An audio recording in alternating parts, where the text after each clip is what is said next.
Horvin walks downstairs, slowly opens the door. Did you sleep outside?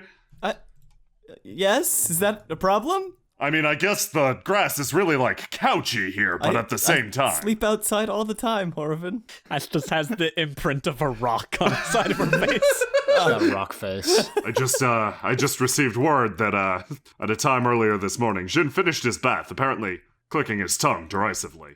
Huh, that was a long bath. Yes, it's a game of chicken. Oh, so he was just waiting to see if we'd come in while he was still in the bath. Okay, he was holding out. Frankly, he has a fantastic body that he's exceedingly proud of. Well, okay. Your first viewing, it can be worth it, but you grow tired of it eventually, just like anything. Wow, so you're jaded over his fantastic body, aren't you? Extremely. You have no idea. Well, all right. I turn around, grab some water from the well, splash my face, and just sort of wake up. Do you have anything else to eat, Horvin? Do you want a pepper? I grab the pepper. Just start chewing on it as we go. Do you eat meat, Horvin? Yes, why wouldn't I? I mean, you've just got vegetables in your house. Yeah, vegetables are better. They're pretty good, I will admit, but what is meat if not a walking vegetable? Not a walking vegetable? On consideration, I may have had that backwards. What is a vegetable if not immobile meat? Do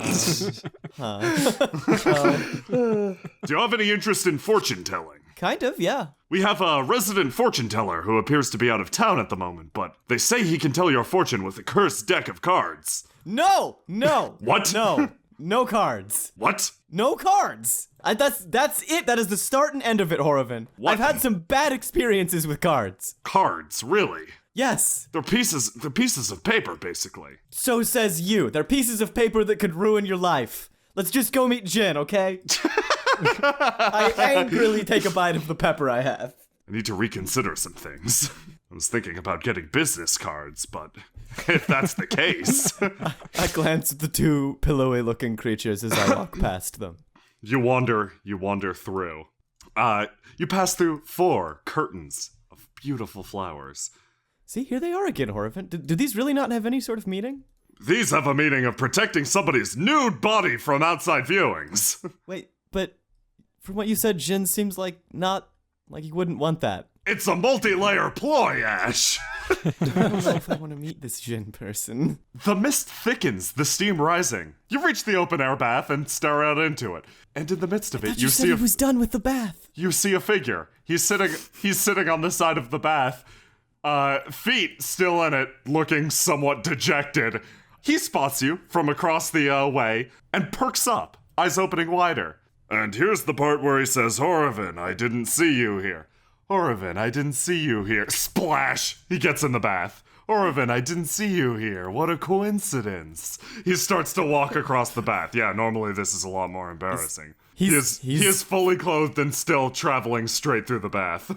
He is completely dressed. In the bath, yes. In the bath. Is that normal? It's normal enough. He stands up and quickly brushes himself off. Something crackles around his hands. The droplets of water fly free from his clothing, landing on the ground around him. Where they impact, miniature plants grow. They sparkle with renewed life. Jin, a pleasure to see you as always. I'm glad you're fully clothed this time. This is Ash. Ash Jin. Jin Ash. Nice to meet you, Mr. Jin? His golden eyes quickly appraise you. There's a certain age to them, a certain knowing. You find yourself, quickly feeling out of depth. His, strange appearance and behavior working somewhat to allay that feeling. He links his hands and nods to you slightly. Ash, was it? Now, if I'm not incorrect, you've been moving through Jinkala for quite some time, right?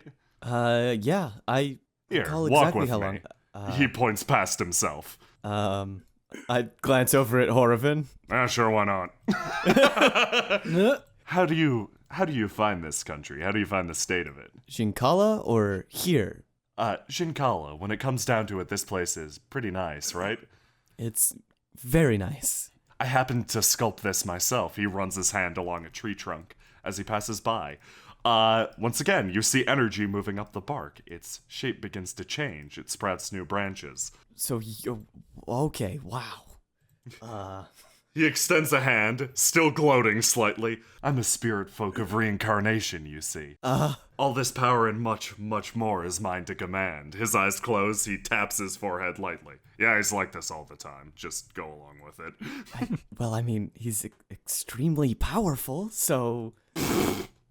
Horvin blows a raspberry for the first time. His seriousness giving way to something petty.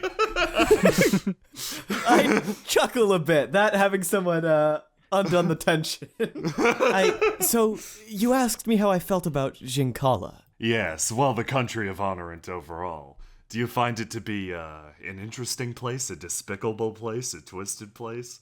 Those are some leading questions. I find it to be... He puts his hands out to either side and lets loose a very, I don't know, smug shrug. Leading questions they may be, but at the same time, I'd want to know your opinion on it. I find it... Assuming that creature's assault isn't natural, isn't part of Honorant's usual goings-on, I still find it a tumultuous place. Very chaotic, very full of energy, almost full of too much energy. I feel like it's right at this tipping point. As you explain yourself, Jin walks over. He nods along with your words, seemingly hearing them, extends one hand. The pillowy creature spins, dancing along it, pulled inwards, vanishing into Jin's very body. Chaos, you said, right? I heard chaos in there. That's right, chaos, he points. It was one word of many. Not the defining word for Honorant, but... Well, I'd be interested in hearing your opinions in full. I have many questions for you, sister, and I'm sure you have many questions for me. What? Would you be interested, perhaps? He places one hand on his shoulder, then quickly extends his arm, snapping his fingers and pointing downways at you. In a nice cup of tea. Yeah. Cup of tea sounds very nice. Excellent. As Jin walks, you notice that, energy continues to coalesce and pop around him. Various things change, the flowers repositioning themselves at his whim.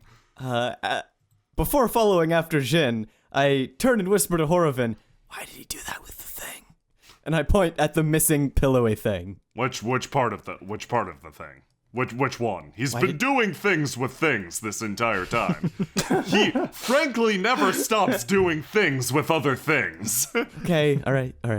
Do you see that? He is completely landscaping right now. As Jin walks, the flowers are completely rearranged. I swear it's like a nervous tick or something. I walk to the side of Jin, avoiding his footsteps. Meanwhile, in the city of Jinkala, time has passed after a certain group of individuals went to a certain haunted mansion, but in the intervening time, very few of them have gotten sleep. They spent the entire night with terror adrenaline running through their veins, and now upon their return, were quickly assigned to guard duty for the clans. Inian and Zalvetta all insisted that they were not champions of the clans and, well, didn't exactly deserve guard duty. In fact, they deserved sleep. But Gregor's energy turned out to be infectious and very forceful. See, guys, doing squats always helps. Gregor, I'm not feeling better after the squats. In fact, I'm feeling just like diseased and sickly, and like it's really making me aware of how out of shape I am. Yeah, my thighs are sore, and I feel like I want to make friends with the ground. I mean, half of you have just been watching. I mean, yes, I'm not exactly sure why I directly participate in this. When I'm not a guard, I'm not helping you with your guard duty. You're here for moral support, right? Yeah. Yeah. Sometimes you're a friends morals person. help friends. Yeah, guys, come on, we're supposed to help. Zalvetta is calmly watching and drinking something. There are deep bags under his eyes. Inian, I also think that you should take one of these Kier horns and blow it whenever one of us is about to fall asleep. Yeah, absolutely. You should blow one of those. Blast it. Just blast it. Did you give her? Hey, Marcus, over here real quick. Did you, what's up? Did you give her the one that's full of snakes? Did you give her the trick one full of Don't snakes? say snakes too loudly. Of course I gave her the trick one. Nice. Yeah. Nice. The two exhaustedly high five. Just touch hands and let it. Yeah. fall down. Whew. So, apparently we have a lot of ground to cover. We're supposed to guard most of the city? How is that possible? Why wouldn't it be? There are only 4 people of note here. How are we supposed to manage the entire city? Maybe if we find high ground, then we can see everything Or low ground. and where- take out threats from a distance. What? Okay, low ground where the scum hides. Okay, this is essentially the low ground. So, how about you guard here? Does that sound good?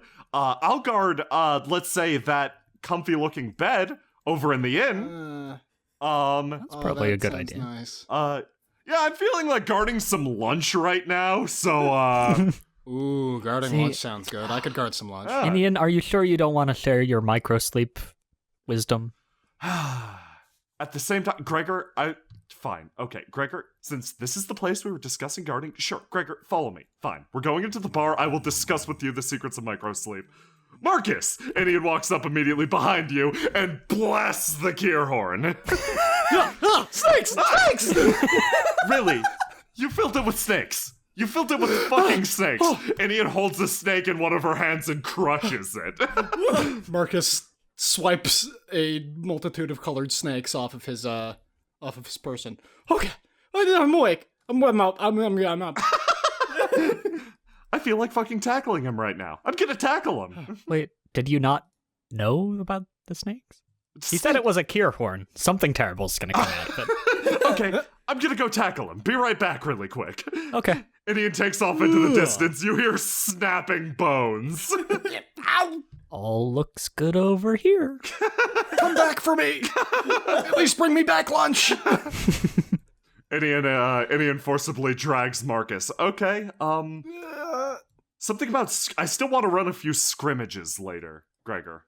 Yeah, we can scrim. Scram. Scram? Okay, that's looking good. Let's go to this bar for now, though. Okay, let's guard the bar. Popular spot for vagrants and bandits. Bar. Is everything safe in here? Yes, everything is looking so safe that I'm feeling like I can safely just climb over the counter, and Ian climbs over the counter, reach down behind and safely reclaim some of the booze behind here, and safely distribute it to, you brave Me? members of the guard. Yes, you, back there. Reclaim? That's really kind of you. Thanks, Wow. Eleni. Yeah. Ian's eyes narrow. What was that? What?